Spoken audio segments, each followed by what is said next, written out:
Good evening बच्चों। आज मैं अपनी छठी वीडियो लेकर एक बार फिर उपस्थित हूँ। इस वीडियो में हम लोग सर्वनाम के बारे में पढ़ेंगे। सर्वनाम यानी प्रोनाउन। प्रोनाउन के बारे में हम लोग आज स्टडी करेंगे। तो सबसे पहले मैं बता दूं बच्चों, यदि आप लोगों को आवाज़ की समस्या होती है तो मैं बता दूं कि मैं यहाँ से जो वीडियो तैयार करता हूँ इसमें मैं फुल लेवल पर वॉल्यूम रखकर वीडियो तैयार करता हूँ। और यदि आवाज़ में कोई समस्या होती है तो इसका अर्थ है कि जिस समय अपलोड किया जाता है वीडियो उस वक्त नेटवर्क की जो समस्या होती है उस वजह से भी वीडियो में इस तरह की समस्याएं उत्पन्न होती हैं। और यदि इस तरह की समस्याएं आप लोगों के सामने आए तो आप एयरफोन्स का प्रयोग करें। एयरफोन्स की सहायता से आप इस वीडियो को बहुत बेहतर ढंग से समझ सकते हैं। आवाज़ भी पर्याप्त मात्रा में आएगी। तो मेरा ये आप लोगों से मेरी ये सलाह है कि आप लोग एयरफोन्स का प्रयोग करें। यदि आवाज़ पर्याप्त मात्रा में ना आए उस वक्त आप एयरफोन्स का प्रयोग ज़रूर करें। आगे हम लोग सर्वनाम की परिभाषा के बारे में पढ़ेंगे कि सर्वनाम है क्या, व्याकरण में सर्वनाम क्या चीज़ है। तो सर्वनाम की परिभाषा, डेफिनेशन ऑफ प्रोनाउन। संज्ञा शब्दों के स्थान पर प्रयोग किए जाने वाले शब्द सर्वनाम कहलाते हैं। यानी संज्ञा शब्द के बदले जो शब्द आते हैं उसे सर्वनाम कहेंगे।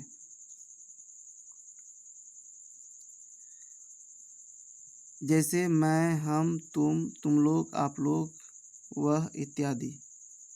अब हम लोग वाक्यों के द्वारा सर्वनाम को समझेंगे कि सर्वनाम का प्रयोग वाक्यों में क्यों होता है और किस प्रकार होता है, सर्वनाम की ज़रूरत क्या होती है और हम लोग कैसे पहचानेंगे कि ये शब्द सर्वनाम है। तो पहला वाक्य है, राम एक ईमानदार लड़का है। हम लोग इसमें भली भांति जानते हैं कि राम जो है ये संज्ञा शब्द है। अब दूसरे वाक्य में देखेंगे, वह बड़ों का आदर करता है। यहाँ पर वह शब्द जो है वो सर्वनाम है जो राम शब्द के बदले आया है। यहाँ पर राम शब्द का भी प्रयोग कर सकते थे, लेकिन यदि बार बार हम अपने किसी कथन में या फिर किसी लेखनी में यदि एक ही संज्ञा का बार बार प्रयोग करेंगे तो जो वाक्य होता है वो भद्दा दिखने लगता है, वो वाक्य अच्छा नहीं दिखता। इसीलिए वाक्य को, अपने लेखनी को और अपने कथन को सुंदर बनाने के लिए, आकर्षक बनाने के लिए हम लोग सर्वनाम का प्रयोग करते हैं। तो यहाँ राम के बदले वह का प्रयोग हुआ है, इसीलिए ये वह शब्द जो है वो सर्वनाम है। ये राम शब्द के बदले आया है। आगे यहाँ पे भी दिया हुआ है, यहाँ पहले वाक्य में राम संज्ञा शब्द है, फिर दूसरे वाक्य में राम संज्ञा शब्द के स्थान पर वह का प्रयोग किया गया है जो एक सर्वनाम शब्द है। आगे सर्वनाम शब्द स्त्रीलिंग व पुल्लिंग दोनों में समान रहते हैं। क्रिया से उनकी स्त्री या पुरुष होने का पता चलता है। कहने का अर्थ है कि सर्वनाम शब्द जो है उनका रूप नहीं बदलता, वो एक ही समान रहते हैं। सिर्फ उनकी जो क्रिया होती है जो उस वाक्य में क्रिया का प्रयोग किया जाता है उसके द्वारा हम लोग पहचानते हैं कि ये सर्वनाम शब्द जो है स्त्रीलिंग है या पुल्लिंग है। जैसे मैं खाना खा रहा हूँ, ये पुल्लिंग है, इसमें मैं शब्द पुल्लिंग है, ये सर्वनाम शब्द है जो पुल्लिंग रूप में है। फिर आगे है मैं खाना खा रही हूँ, ये स्त्रीलिंग है। यहाँ पर मैं शब्द जो है किसी स्त्री, किसी लड़की, किसी बालिका के बदले में मैं का प्रयोग किया गया है। और यहाँ पर किसी पुरुष, कोई लड़का, कोई बालक के बदले में मैं का प्रयोग किया गया है। आगे है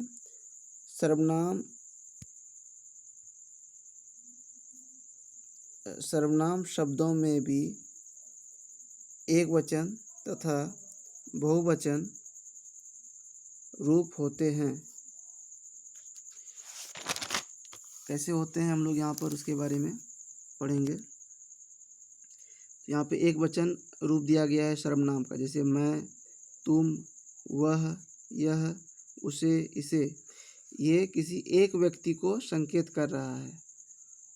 जैसे हम लोगों ने कुछ देर पहले प्रयोग किया था राम के बदले में वह, तो वहाँ पर राम एक लड़का था, कोई एक लड़का था वो, तो वहाँ पे वह का प्रयोग किया गया।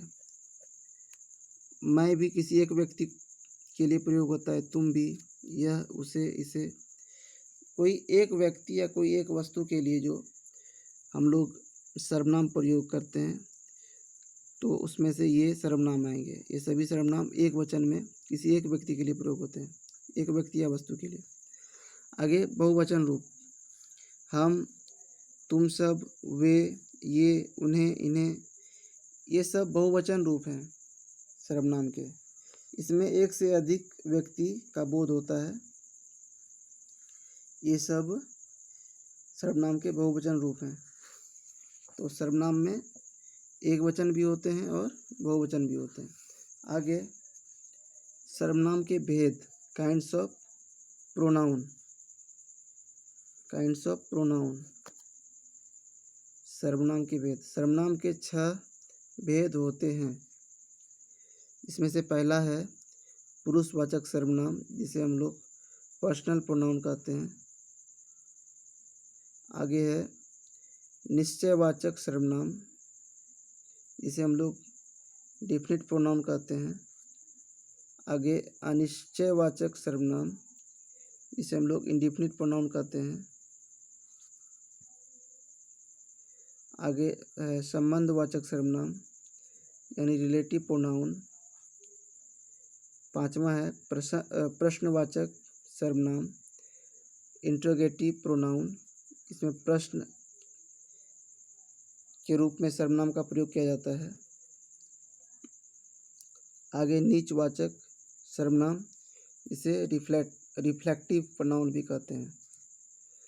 आगे हम लोग सबसे पहले जो सर्वनाम का रूप है पुरुषवाचक सर्वनाम, इसकी थोड़ी सी व्याख्या कर लेते हैं कि आखिर पुरुषवाचक सर्वनाम क्या है, कैसे हम लोग पता करेंगे कि ये जो है वो पुरुषवाचक सर्वनाम है या फिर कोई अन्य सर्वनाम है।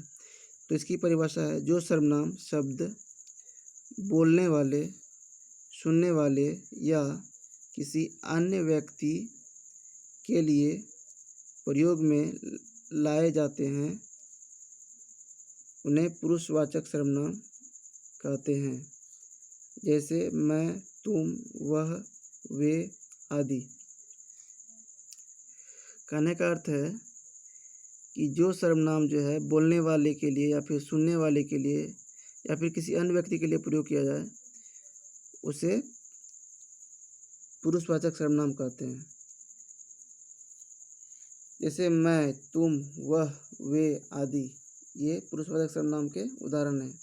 यहाँ पे मैं शब्द है, तुम शब्द है, वह है, वे है, आदि है, ये सभी पुरुषवाचक सर्वनाम है। और आप जानेंगे कि पुरुषवाचक सर्वनाम में भी कुछ भेद होते हैं, उसके बारे में पढ़ेंगे। यहाँ पे देखिए कुछ बताया गया उदाहरण के द्वारा कि हम लोग जो है इसमें पता करेंगे कौन सा सर्वनाम बोलने वाले के लिए प्रयोग हुआ है, कौन सा सर्वनाम सुनने वालों के लिए प्रयोग हुआ है और कौन सा सर्वनाम अन्य व्यक्ति के लिए प्रयोग हुआ है। तो पहला है मैं नहाने जा रहा हूँ। इसमें बोलने वाला अपने लिए प्रयोग करता है। इसमें मैं शब्द जो है सर्वनाम है, जो बोलने वाला अपने लिए यानी स्वयं के लिए प्रयोग कर रहा है। आगे है तुम कहाँ गए थे, यहाँ सुनने वाले के लिए। यहाँ पे तुम जो है वो सुनने वाला है, वो सुन रहा है। ये बोलने वाला कोई और है, लेकिन ये जो तुम है वो सुनने वाले के लिए प्रयोग हो रहा है, जो सुनता है उनके लिए।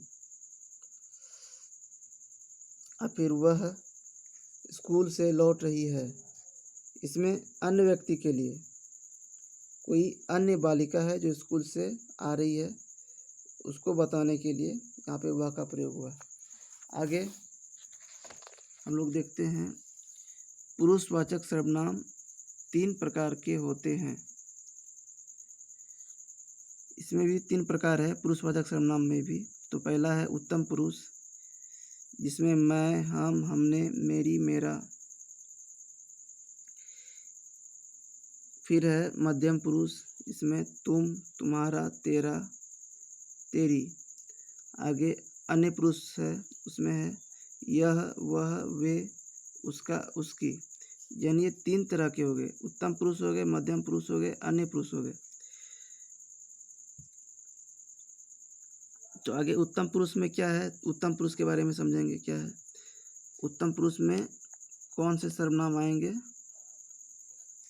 जिन सर्वनामों का प्रयोग बोलने वाला स्वयं अपने लिए करता है उसे उत्तम पुरुष कहते हैं। जैसे मैंने तुमको आते हुए देखा, स्वयं अपने लिए। बोलने वाला यहाँ पे मैंने जो प्रयोग किया ये उत्तम पुरुष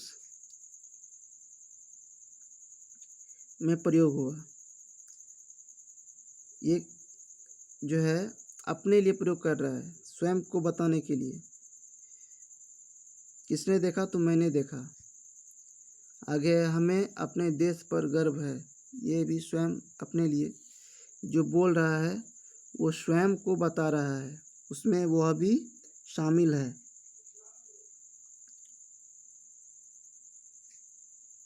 तो ये जो अपने लिए, जिस सर्वनाम के द्वारा अपने लिए बोला जाए, स्वयं को संकेत करने के लिए उत्तम पुरुष सर्वनाम का प्रयोग किया जाता है। आगे मध्यम पुरुष पुरुषवाचक सर्वनाम देखिए कैसा है। जिन सर्वनामों का प्रयोग सुनने वाले के लिए किया जाता है उसे मध्यम पुरुष कहते हैं। जैसे तुम कानपुर में रहते हो, सुनने वाले के लिए। तुमने श्याम को बुलाया है, ये भी सुनने वाले के लिए। यहाँ पे तुम शब्द जो है ये बोलकर अब स्वयं अपने बारे में नहीं बता रहा है, कोई दूसरा बोल रहा है और वह सुन रहा है। तो यहाँ पे तुम,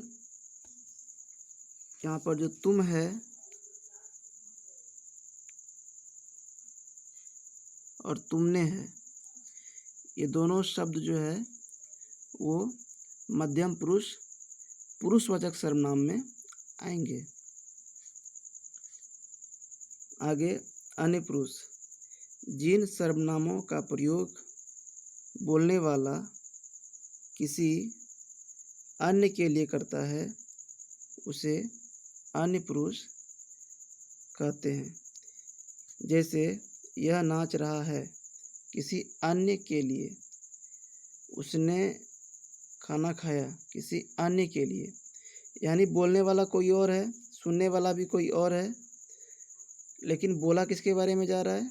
तो तीसरे व्यक्ति के बारे में बोल रहा है, किसी अन्य के बारे में। बोलने वाला सुनने वाला तो बोल और सुन रहा ही है, लेकिन जो बातें की जा रही हैं ये किसी तीसरे व्यक्ति के बारे में बातें की जा रही हैं, किसी अन्य व्यक्ति के बारे में बातें की जा रही हैं। तो इसलिए इसे अन्य पुरुष का नाम दिया गया। ये सभी पुरुषवाचक सर्वनाम होंगे। यहाँ पे यह और उसने ये अन्य पुरुष में आएंगे, लेकिन ये यदि मूल रूप से पुरुषवाचक सर्वनाम ही है। तो यहाँ पे हम लोगों ने देखा पहले मैंने, हमें, फिर उसके बाद तुम, तुमने, उसके बाद यह, उसने। ये तीनों जो कुल मिला के यहाँ पे 2 वाक्य, यहाँ पे 2 वाक्य, यहाँ पे 2 वाक्य, ये 6 वाक्यों में ये 3 तरह के सर्वनाम हैं। पहला उत्तम पुरुष है, दूसरा मध्यम पुरुष है, तीसरा अन्य पुरुष में है। आगे फिर सर्वनाम का दूसरा रूप क्या है? तो निश्चयवाचक सर्वनाम है। जो सर्वनाम शब्द किसी निकट, पास या दूर के व्यक्ति या वस्तु का निश्चित बोध कराने के लिए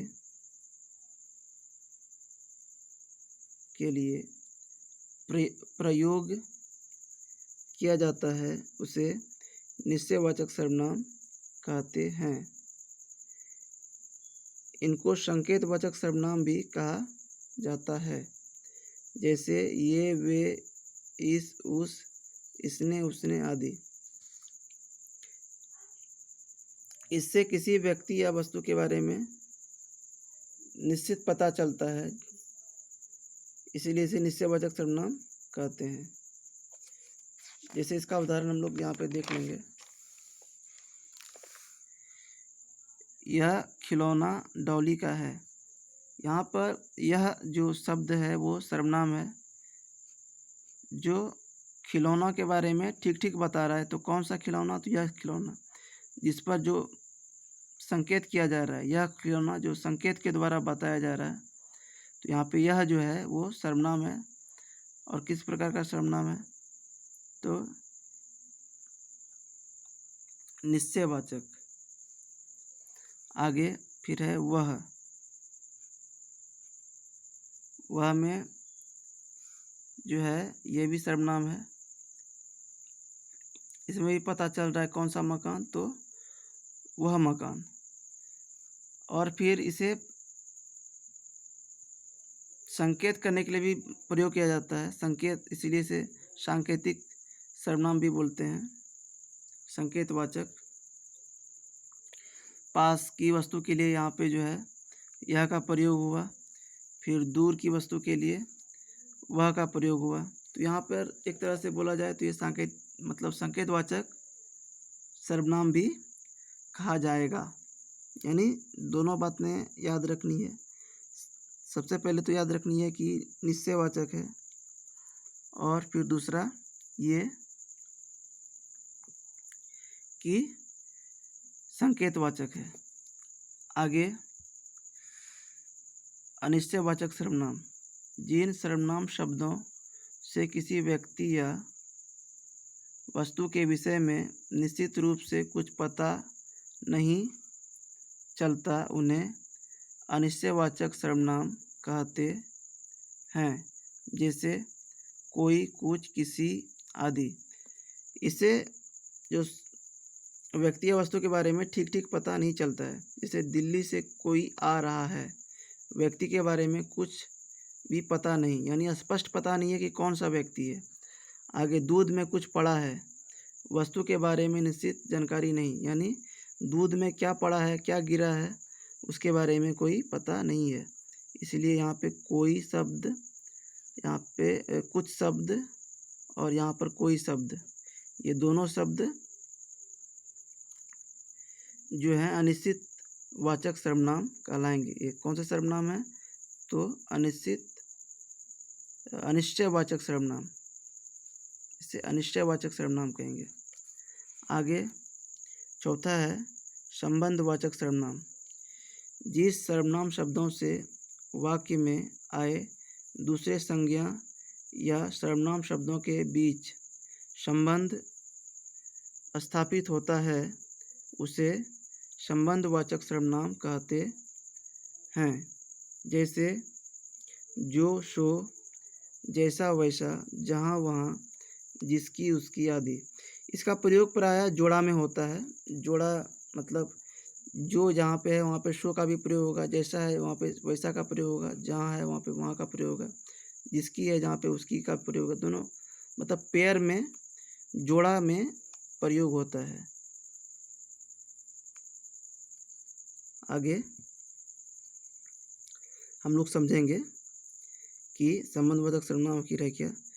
तो इसमें संबंधवाचक में क्या है कि ये सर्वनाम शब्द जो है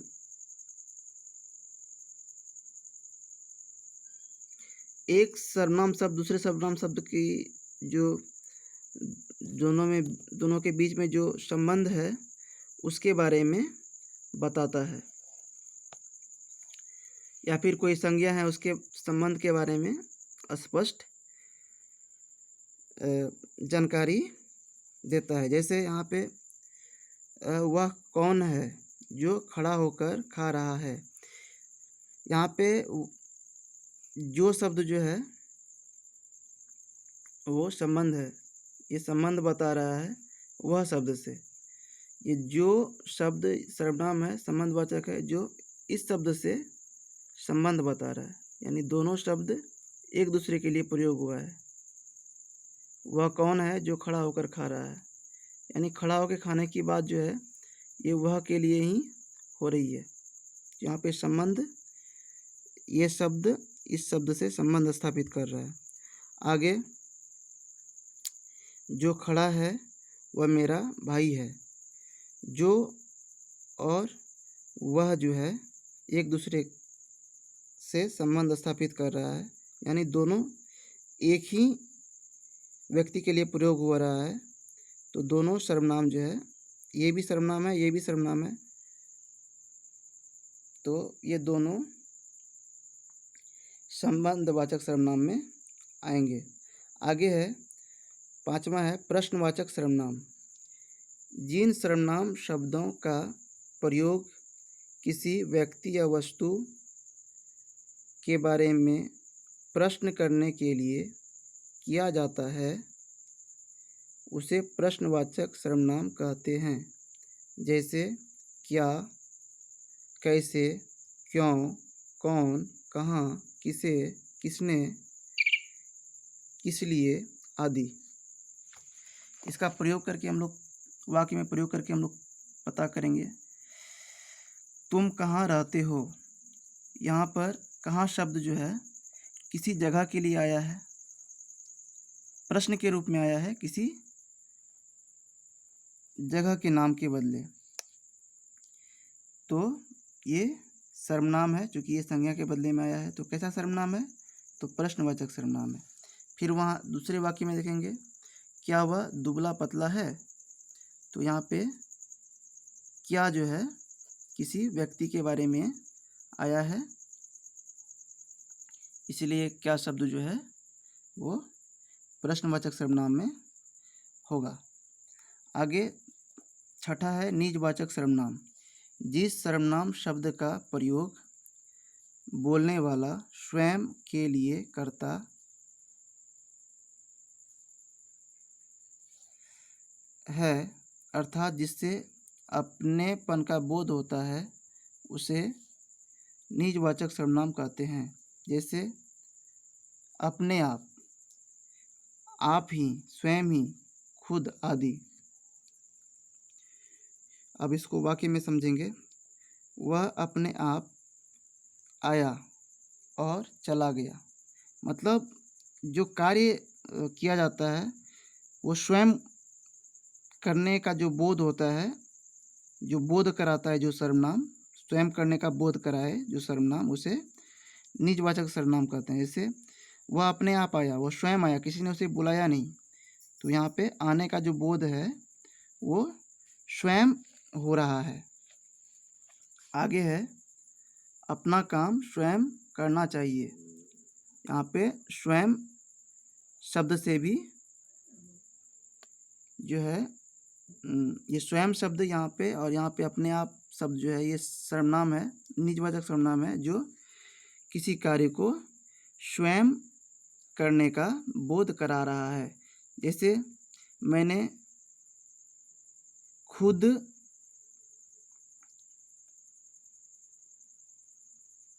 सवाल बनाया, मैंने खुद सवाल हल किया, या फिर मैंने खुद गाड़ी चलाई। किसी ड्राइवर ने नहीं, मैंने खुद गाड़ी चलाई। तो यहाँ पे जो खुद या फिर स्वयं या फिर अपने आप का जो प्रयोग होगा वो निजवाचक सर्वनाम के अंतर्गत आएगा। तो ये रही मेरी छठी वीडियो। इस पर आप लोग अपनी जो है कमेंट दें, और जो भी समस्याएं आप लोगों के सामने आए आप कमेंट बॉक्स में डालें। तब तक के लिए आप लोगों को बहुत बहुत धन्यवाद। नमस्कार।